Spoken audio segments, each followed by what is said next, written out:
Ayaman umiliato da Demet? La verità che nessuno racconta. Ciao a tutti, io sono Newspage, bentornati nel mio canale dove vi parlerò di Jayaman e di Demet Özdemir o degli attori turchi in generale, perché ho deciso di ritornare alle origini, perché il canale di misteri non andava bene e ho deciso di ritornare a parlare di Jayaman. Ma prima di tutto vi ricordo di iscrivervi al canale e di lasciare un bel like. E ora iniziamo. Ci sono storie che non finiscono mai davvero, storie che quando sembrano chiuse continuano a vivere nei ricordi, nei sussurri, nei commenti dei fan, nelle interviste imbarazzate, nei silenzi troppo rumorosi. Una di queste storie ha due protagonisti, Jayaman e Demet Özdemir, una coppia che ha fatto sognare milioni di persone, una chimica che ha incendiato lo schermo, un legame che secondo molti non era solo finzione. Ma oggi la domanda è una sola. Jayaman è stato davvero umiliato da Demet Özdemir? Per capirlo dobbiamo tornare indietro nel tempo. Quando Daydream, gli ali del sogno, debutta, il pubblico resta stregato. La storia d'amore tra Jan David e Sane Maidin sembra vera, troppo vera. Gli sguardi, i sorrisi, la complicità, i gesti spontanei, tutto dava l'impressione che tra Jan e Demet ci fosse qualcosa di più. Le interviste erano piene di imbarazzi dolci, battute nervose, sorrisi trattenuti. Ogni volta che venivano messi uno accanto all'altro, l'aria cambiava e il gossip esplode. Secondo diverse voci, i due avrebbero avuto relazione segreta, lontano dai riflettori. Niente annunci ufficiali, ma tanti indizi. Viaggi negli stessi luoghi, orari sospetti, amicizie in comune, silenzi strategici. In Turchia si diceva che la produzione avesse imposto discrezione per non rovinare l'immagine pubblica della serie. Una storia d'amore reale avrebbe potuto distrarre dalla trama, ma qualcosa a un certo punto cambia. Improvvisamente le apparizioni insieme diminuiscono, le interviste diventano fredde, le domande su Gian vengono evitate da Demet, lei cambia tono, non c'è più entusiasmo, solo professionalità. In alcune dichiarazioni Demet sottolinea che tra loro c'è stato solo lavoro, niente emozioni, niente legami speciali. Per i fan è uno shock. Perché cancellare un passato così intenso? Jayaman invece non risponde, non attacca, non smentisce, non conferma. Silenzio.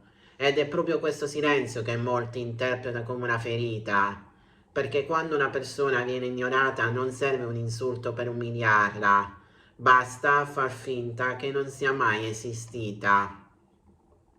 Jayaman non è solo un attore bello e carismatico, è anche una persona che ha sempre vissuto la fama con intensità.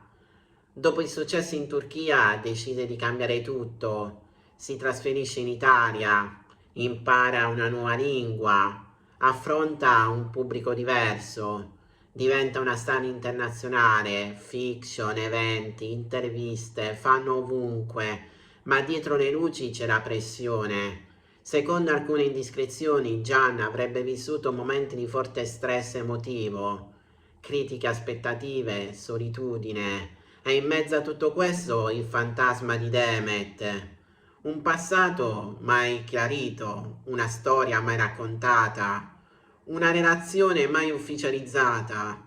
Ogni volta che il suo nome veniva accostato a quello di Demet, il pubblico reagiva, ma Demet non reagiva.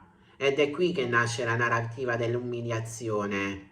Demet Özdemir è sempre stata una donna determinata, ha costruito la sua carriera partendo dal basso, ha lottato per essere riconosciuta come attrice, non come fidanzata di. Dopo Daydreamer cambia immagine, sceglie ruoli diversi, mostra un lato più maturo e soprattutto si allontana dal passato. Per lei quella storia era finita, per i fan no. Quando una giornalista le chiede di Jayaman, Demet risponde con distacco: niente nostalgia, niente emozioni, solo frasi brevi. Questo atteggiamento viene interpretato come una presa di distanza netta, quasi una cancellazione. E quando una persona cancella un'altra, il pubblico parla di una umiliazione. Negli anni sono circolate molte voci, gelosie dietro le quinte, discussioni mai raccontate, incomprensioni personali, differenze caratteriali. Alcuni sostengono che Jayaman fosse più coinvolto emotivamente, altri che Demet volesse proteggere la sua carriera. La verità solo loro la conoscono. Ma nel mondo dello spettacolo la percezione conta quanto la realtà, e la percezione è stata questa. Gian è rimasto, Demet è andata avanti. L'umiliazione non significa sempre insulti pubblici, a volte è fatta di silenzi, distanze, assenze, freddezza, e per chi aveva creduto in quella storia tutto questo ha fatto male. Ma forse non c'è stato un cattivo, forse non c'è stata una vittima, forse ci sono stati solo due esseri umani che hanno scelto strade diverse.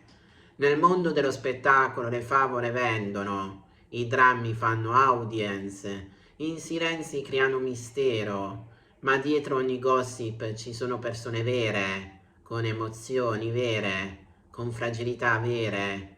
Non tutto ciò che sembra un'umiliazione lo è davvero. A volte è solo la fine di un capitolo. Forse Gian non è stato umiliato. Forse Demet non ha ferito nessuno. Forse la vera vittima è stata la favola che il pubblico si era costruito. Perché quando sogniamo troppo la realtà fa sempre più rumore. E se anche tu ami il retroscena, i gossip, le storie mai raccontate, le verità nascoste, allora iscriviti al canale, lascia un like e attiva la campanella perché la prossima storia sarà ancora più esplosiva.